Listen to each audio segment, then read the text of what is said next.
Hello filmy lovers, welcome to Sudarshan's reviews. భారతదేశ స్వతంత్రం విభజనపై లారీ కొలిన్స్, డొమినిక్ లెబ్రీ రచించిన ఫ్రీడమ్ అట్ మిడ్ నైట్ నవల ఆధారంగా అదే టైటిల్తో నిఖిల్ అద్వానీ ఈ వెబ్ సిరీస్ ను తెరకెక్కించారు. భారతదేశం రెండు ముక్కలుగా ఎందుకు విడిపోయిందనే విషయాన్ని ఈ వెబ్ సిరీస్ లో చూపెట్టారు. మరి ఈ వెబ్ సిరీస్ ఎలా ఉందో ఈ రివ్యూలో చూద్దాం. అఖండ భారతదేశం విభజనకు ముందు జరిగిన పలు రాజకీయ మతపరమైన ఘర్షణల కారణంగా దేశం అల్లకల్లోలంగా మారుతుంది. ఈ క్రమంలో బ్రిటిష్ వారు ఈ సమస్యలకు పరిష్కారం చూపేందుకు భారతదేశంలోని Congress, all India Muslim league, Akali Dal పార్టీలతో చర్చలు జరుపుతుంది. అయితే ఈ చర్చలు ఎలాంటి పరిణామాలకు దారితీశాయి? ఈ చర్చలకు ఎలాంటి రాజకీయాలు తోడయ్యాయి? మహాత్మా గాంధీకి ఈ చర్చలతో ఎలాంటి సంబంధం ఉంది అనేది ఈ వెబ్ సిరీస్ చూసి తెలుసుకోవాల్సిందే.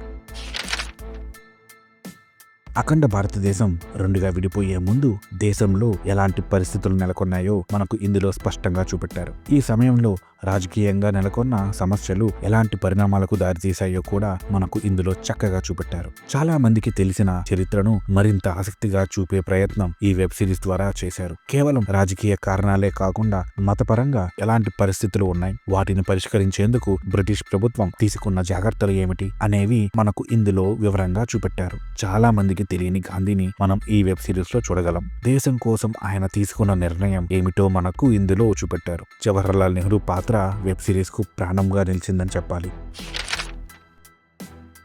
మన చరిత్రకు సంబంధించిన విషయాలను చూపెట్టాలనే ప్రయత్నంలో దర్శకుడు కాస్త తడబడ్డాడని చెప్పాలి. ఈ వెబ్ సిరీస్ లో చాలా సెన్సిటివ్ విషయాలను లేవనెత్తారు. వాటిని చాలా వరకు స్కిప్ చేసి ఉండాల్సిందేమో. వాస్తవాలను చూపెట్టేందుకు ప్రయత్నించిన దాన్ని ఆడియన్స్ రిసీవ్ చేసుకునే విషయం అంచనా వేయలేకపోయారు. ఇలాంటి చారిత్రక ఘట్టాలను తెరకెక్కించేటప్పుడు ఎంచుకున్న కథనం వరకు కాకుండా దాన్ని ప్రజెంట్ చేసే విధానంపై కూడా ఎక్కువగా ఫోకస్ పెట్టాలి. చరిత్రను మరింత వివరంగా చూపెట్టాలనే క్రమంలో ఈ వెబ్ సిరీస్ స్క్రీన్ ప్లే చాలా స్లోగా సాగుతుంది. పేస్ నెమ్మదిగా ఉండడం వలన ప్రేక్షకుడికి చాలా సీన్స్ విసుగు తెప్పిస్తాయి. ఉన్న సమస్యలను పదే పదే ప్రస్తావించడంతో ఈ వెబ్ సిరీస్ నిడివి చాలా ఎక్కువగా ఉందని అనిపిస్తుంది. చరిత్రకారుల పాత్రలను పోషించేందుకు ఎంచుకున్న క్యారెక్టర్స్ కూడా తమ వంతుగా పూర్తి న్యాయం చేయవలసిన అవసరం ఉంది. కానీ ఈ వెబ్ సిరీస్ లో చాలా పాత్రలు ప్రేక్షకులకు నచ్చే విధంగా లేకపోవడం గమనార్హం.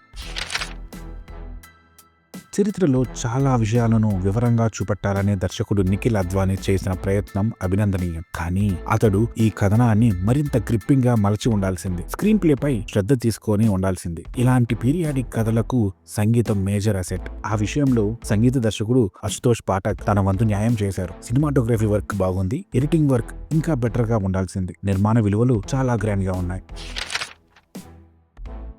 భారతదేశ విభజనకు సంబంధించిన చరిత్రను తెలుసుకోవాలనుకునే వారు ఈ వెబ్ సిరీస్ ని చూడొచ్చు. మనకు తెలియని చాలా విషయాలు ఇందులో పొందుపరిచారు. అయితే ఈ వెబ్ సిరీస్ స్క్రీన్ ప్లే నిడివి ప్రేక్షకులను కొంతమేర మెప్పించకపోవచ్చు. ఓవరాల్ గా మన దేశ స్వతంత్రం వెనుక ఉన్న అసలైన వాస్తవాలను తెలుసుకోవాలంటే ఈ వెబ్ సిరీస్ ని ఖచ్చితంగా ట్రై చేయాల్సిందే.